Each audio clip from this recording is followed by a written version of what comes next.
What's going on, my fellow residents? It's me, TheFrozenCavern, and today I'm going to be talking about the fact that Supersonic and Sonic Forces is now officially free forever. In case you didn't know, back in December, I made a video talking about how Sega announced that Supersonic was going to be DLC for Sonic Forces and that it was going to have to be paid for after a certain point in January. You can check that video out if you want, even though it's kind of irrelevant now.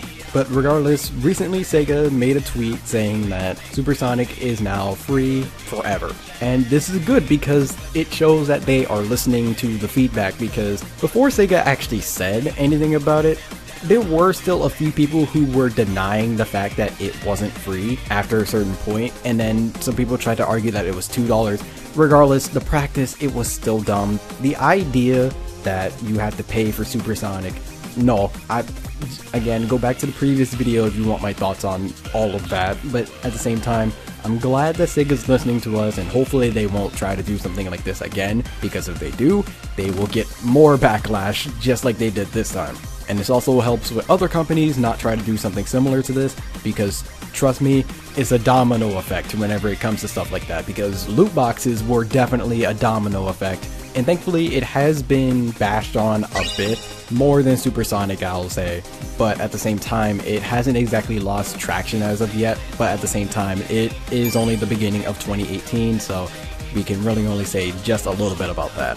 All in all, I'm very happy that gamers are showing that they're not just going to allow these kind of practices to, be allowed, and that they will actually stand up for stuff that is actually wrong and doesn't make any sense. Because especially when it comes to the Sonic community, they cannot agree on much when it comes to the Sonic games, but when it came to this, a good majority of people actually went against this, which of course, like I said before, is very good. And when I made the video before, it got a lot of support and there was a lot of likes on it, and other people who talked about this also got a lot of likes for it too.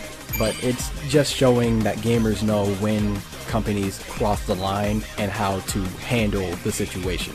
And I guess this is also to try and help Sega go back towards its promise that all DLC for Sonic Forces would be free if there were to be any. So far, they're keeping that promise. If they have any more DLC in the future planned, then that will probably be free as well. But of course, again, shout out to the gamers for knowing what to do when they see this kind of stuff happening, and shout outs to Sega for actually listening to us and changing what we wanted to be fixed. But anyways, this is going to be it for this discussion video. Let me know what you guys think about all this in the comments below.